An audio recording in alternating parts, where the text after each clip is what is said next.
ಮಾವಿನ ಹಣ್ಣಿನ ಸೀಸನು ವರ್ಷಕ್ಕೊಂದೇ ಸಲ ಬರೋದಾದ್ರೂ, ಅದ್ರಲ್ಲಿ ವೆರೈಟೀಸ್ ಅಂತೂ ನೂರಾರು ಥರ ಇರುತ್ತೆ.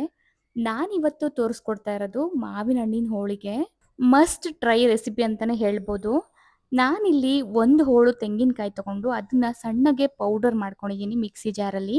ಅದಾದ್ಮೇಲೆ ಅದೇ ಮಿಕ್ಸಿ ಜಾರಿಗೆ 3 ಮಾವಿನ ಹಣ್ಣು ತಗೊಂಡು ಅದರ ತಿರುಳನ್ನ ಮಾತ್ರ ತಕ್ಕೊಂಡು ಅದನ್ನು ಕೂಡ ನೀಟಾಗಿ ಸಣ್ಣಗೆ ಪೇಸ್ಟ್ ಮಾಡ್ಕೊಂಡು ಇಟ್ಕೊಂಡಿದ್ದೀನಿ. ಇದಾದ್ಮೇಲೆ ಇನ್ನೊಂದು ಕಡೆ ಬಾಣಲಿ ಇಟ್ಕೊಂಡು ಅದಕ್ಕೆ 2 ಸ್ಪೂನಷ್ಟು ತುಪ್ಪ ಹಾಕೊಂಡಿದ್ದೀನಿ. ಆ ತುಪ್ಪ ಸ್ವಲ್ಪ ಬಿಸಿಯಾಗಾದ್ಮೇಲೆ ಒಂದು 3/4 ಕಪ್ಪಷ್ಟು ಚಿರೋಟಿ ರವೆ ತಗೊಂಡು ಅದನ್ನು ಕೂಡ ಆ್ಯಡ್ ಮಾಡಿಕೊಂಡು ಚೆನ್ನಾಗಿ ಹುರ್ಕೋತಾ ಇದ್ದೀನಿ.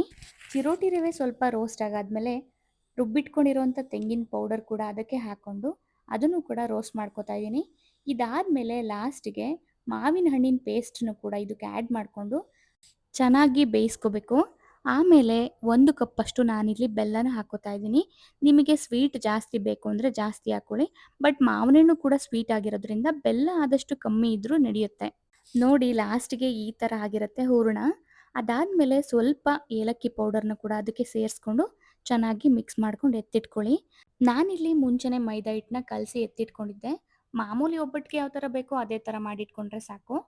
ಆಮೇಲೆ ಸ್ವಲ್ಪ ಮೈದಾ ತಗೊಂಡು ಕೈಲೇ ಈ ಥರ ಅಗಲ ಮಾಡಿಕೊಂಡು ಅದಕ್ಕೆ ಹೂರಣ ಹಾಕಿ ಚೆನ್ನಾಗಿ ರೌಂಡ್ ಮಾಡಿಕೊಂಡು ಸ್ವಲ್ಪ ಅದನ್ನು ತಟ್ಕೊಂಡು ಅದಾದಮೇಲೆ ಹೆಂಚಿಗೆ ಸ್ವಲ್ಪ ತುಪ್ಪ ಹಾಕಿ ಅದನ್ನು ಎರಡೂ ಸೈಡು ರೋಸ್ಟ್ ಆಗೋ ಥರ ಬೇಯಿಸಿದ್ರೆ ಮಾವಿನ ಹಣ್ಣಿನ ಹೋಳಿಗೆ ರೆಡಿ ಆಗುತ್ತೆ. ಮಾವಿನ ಹಣ್ಣಿನ ಸೀಸನಲ್ಲಿ ಇದನ್ನು ತಪ್ಪದೆ ಟ್ರೈ ಮಾಡಿ. ಟೇಸ್ಟ್ ಅಂತೂ ತುಂಬ ಚೆನ್ನಾಗಿತ್ತು. ಮಾಮೂಲಿ ಒಬ್ಬಟ್ಟು ತಿಂದು ಬೇಜಾರಾಗಿರೋರಿಗೆ ಈ ಥರ ಒಂದು ಹೊಸ ರೆಸಿಪಿ ತುಂಬ ಚೆನ್ನಾಗಿ ಅನಿಸುತ್ತೆ. ನೆಕ್ಸ್ಟ್ ವ್ಲಾಗಲ್ಲಿ ಸಿಗೋಣ. ಅಲ್ಲಿವರೆಗೂ ಬಾಯ್.